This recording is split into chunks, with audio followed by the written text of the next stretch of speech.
ಎಲ್ಲ ನಿಮ್ಮ ಸಮುದ್ರ ಮಾರ್ಗದಿಂದ ಆಗೋದು, ಎಲ್ಲ ನಿಮ್ಗೆ ಹಡಗುಗಳಿಂದ ಬರ್ತಾ ಇದೆ. ಹಾಗೂ ಇದು 90% ಬೈ ಗಾತ್ರ, 70% ಬೈ ವ್ಯಾಲ್ಯೂ. ಆರ್ಥಿಕ ರೀತಿಯಲ್ಲಿ 70% ನಮ್ದು ವಾಣಿಜ್ಯ ವ್ಯಾಪಾರ ಇದೆಯಲ್ಲ ಅದು ಸಮುದ್ರದಿಂದ ಆಗ್ತಾ ಇದೆ. ನೆಕ್ಸ್ಟ್,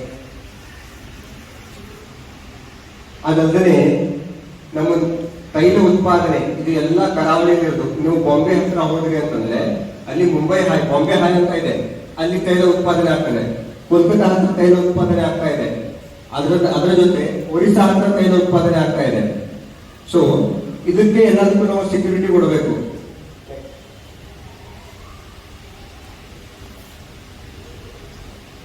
ಇದಲ್ಲದೆ ಮೀನುಗಾರಿಕೆ. ಸೊ ಅದೇ ನೀವು ಎಕ್ಸ್ಕ್ಲೂಸಿವ್ ಎಕನಾಮಿಕ್ಸ್ ನೋಡಿದ್ರಲ್ಲ, ಅಲ್ಲಿ ಮೀನುಗಾರಿಕೆಯನ್ನ ಮಾಡಿ ಹೊಟ್ಟೆ ತುಂಬಿಕೊಳ್ಳುವಂತಹ ಮೀನುಗಾರರಿದ್ದಾರೆ.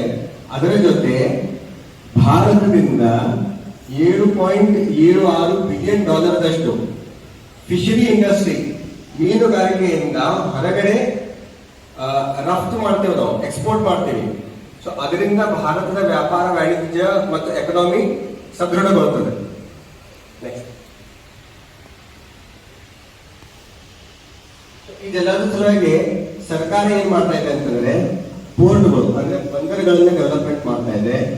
ಹಾಗೂ ಸಬ್ಮರೀನ್ ಕೇಬಲ್ಸ್, ನೀವು ಎಲ್ಲರೂ ಈಗ ಮೊಬೈಲ್ ಯೂಸ್ ಮಾಡ್ತೀರಿ, ಮೊಬೈಲ್ಗೆ ಸಿಗ್ನಲ್ ಇದು ಕನೆಕ್ಷನ್, ನೀವು ವೈಫೈ ಅದೆಲ್ಲ ಬೇಕಲ್ಲ, ಪ್ಲಸ್ ಕನೆಕ್ಟಿವಿಟಿ ಬೇಕು.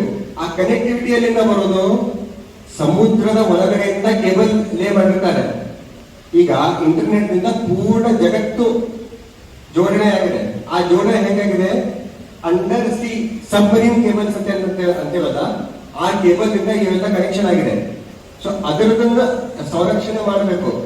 ಅದನ್ನ ಈಗ ಒಂದ್ ವೇಳೆ ಈ ಕೇಬಲ್ಗಳನ್ನ ಯಾರು ಆತಂಕವಾದಿಗಳು ಕಟ್ ಮಾಡಿಬಿಟ್ರೆ ನಮ್ಮಲ್ಲಿ ಇರುವಂತಹ ಎಲ್ಲ ಇಂಟರ್ನೆಟ್ ಸೌಲಭ್ಯಗಳಾಗಲಿ, ಕಮ್ಯುನಿಕೇಶನ್ ಸೌಲಭ್ಯಗಳಾಗಲಿ ಎಲ್ಲ ಕಟ್ ಆಗಿ ಹೋಗ್ಬಿಡ್ತೀವಿ. ನೆಕ್ಸ್ಟ್, ಆಫ್ಶೋರ್ ಡ್ರಿಲ್ಲಿಂಗ್, ನಾನೇ ಹೇಳಿದ್ರೆ ತೈಲ ಉತ್ಪಾದನೆ. ಸೊ ಇದು ಎಲ್ಲದಕ್ಕೂ ಸಂರಕ್ಷಣೆ ನೀಡುವ ಸಲುವಾಗಿ, ಭಾರತದ ಸ್ವಾತಂತ್ರ್ಯವನ್ನ ಕಾಪಾಡುವ ಸಲುವಾಗಿ ಇರುವಂತಹ ಫೋರ್ಸ್ ಅಂತಂದ್ರೆ ಇಂಡಿಯನ್ ನೇವಿ. ಸೊ ಈಗ ಆರ್ಮಿದವ್ರು ಏನ್ ಮಾಡ್ತಾರೆ? ಆರ್ಮಿದವರು ನಿಮ್ಮ ಸೀಮೆಗಳೇನಿಲ್ಲ, ಭೂ ಸೀಮೆಗಳೇನಿದೆಯಲ್ಲ, ಬಾರ್ಡರ್ಸ್ ಏನಿದೆಯಲ್ಲ, ಅಲ್ಲಿ ಸಂರಕ್ಷಣೆ ಕೊಡೋದು. ಆ ಬಾರ್ಡರ್ ಎಷ್ಟಿದೆ? ಒಂದು ಸೈಡ್ ನಿಮ್ಗೆ ಇರೋದು ಪಾಕಿಸ್ತಾನ, ಇನ್ನೊಂದು ಸೈಡ್ ಇರೋದು ಚೈನಾ, ಆಮೇಲೆ ಒಂದ್ ಸ್ವಲ್ಪ ಇರೋದು ಬಾಂಗ್ಲಾದೇಶ್ ಮತ್ತು ನೇಪಾಳ, ಸ್ವಲ್ಪ ಬರ್ಮಾ ಇನ್ನು ಆಗ್ತದೆ. ಸೊ ಈ ಪೋರ್ಷನ್ ಇಂದ ನೋಡೋರು ಯಾರು? ಆರ್ಮಿದವರು. ಆದ್ರೆ 7,500 ಕಿಲೋಮೀಟರ್ಗಿಂತ ಹೆಚ್ಚಿಗೆ ಇರುವಂತಹ ಕರಾವಳಿ ಪ್ರದೇಶಕ್ಕೆ ಸುರಕ್ಷತೆಯನ್ನು ಕೊಡೋರು ಯಾರು? ಅದು ನೇವಿ.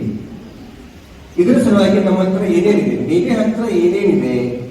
ನೇವಿ ಹತ್ರ ಇರೋದು 150ಕ್ಕಿಂತ ಹೆಚ್ಚಿಗೆಯಂತಹ ಯುದ್ಧ ಹಡಗುಗಳು, ಯುದ್ಧಕ್ಕೆ ಹೋಗುವಂತಹ ಹಡಗುಗಳು. ಈಗ ನೀವು ಸ್ಕ್ರೀನ್ ಮೇಲೆ ನೋಡ್ತಾ ಇದ್ದೀರಲ್ಲ, ಇದಕ್ಕೆ ನಾವು ಏರ್ಕ್ರಾಫ್ಟ್ ಕ್ಯಾರಿಯರ್ ಅಂತ ಹೇಳ್ತೀವಿ.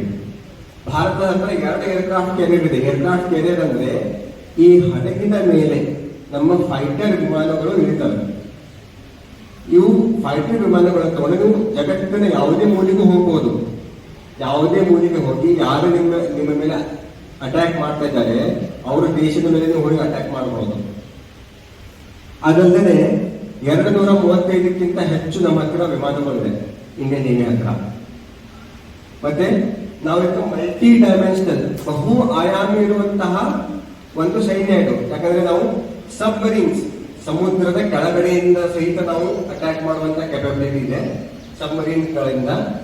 ಸಮುದ್ರದ ಮೇಲೆ ಅಂದ್ರೆ ಈ ರೀತಿಯಾದಂತಹ ಶಿಪ್ಗಳಿದೆಯಲ್ಲ, ಶಿಪ್ಗಳಿಂದ ನಾವು ಅಟ್ಯಾಕ್ ಮಾಡಬಹುದು. ಅದಲ್ಲದೆ ಆಕಾಶದಲ್ಲಿ ನಮ್ಮ ನೇವಿಯ ವಿಮಾನಗಳನ್ನ ಕಳಿಸಿ ನಾವು ಅಟ್ಯಾಕ್ ಮಾಡಬಹುದು. ಅದಕ್ಕೆ ನಾವು ಬಹು ಆಯಾಮಿ ಮಲ್ಟಿ ಡೈಮೆನ್ಷನಲ್ ಫೋರ್ಸ್ ಅಂತ ಕರಿತೀವಿ ನೇವಿಗೆ. ನೆಕ್ಸ್ಟ್, ಈಗ ಭಾರತೀಯ ನೌಸೇನೆ ಒಂದು ಹೈರಾರ್ಕಿ ಅಂತ ಹೇಳ್ತೀವಲ್ಲ ನಾವು, ಅದ್ರ ಮುಖ್ಯ ಯಾರು, ಆಮೇಲೆ ಅವರ ಕೆಳಗಡೆ ಇದ್ದಂಥವ್ರು ಯಾರು? ಭಾರತೀಯ ನೌಸೇನೆ ಚೀಫ್ ಅಂತಂದ್ರೆ chief of the naval staff. ಇದು 4 ಸ್ಟಾರ್ 4 ಸ್ಟಾರ್ ಜನರಲ್ ಅಂತಂದ್ರೆ ಇವರು ಅಡ್ಮಿರಲ್ ರ್ಯಾಂಕ್ ಅಂತ ಇರುತ್ತೆ. ಈಗ ಆರ್ಮಿನಲ್ಲಿ ಜನರಲ್ ರ್ಯಾಂಕ್, ನೇವಿನಲ್ಲಿ ಇರೋರು ಅಡ್ಮಿರಲ್ಸ್. ಅವ್ರ ಕೆಳಗಡೆ ಇರೋದು 3 ಕಮಾಂಡ್ಗಳು.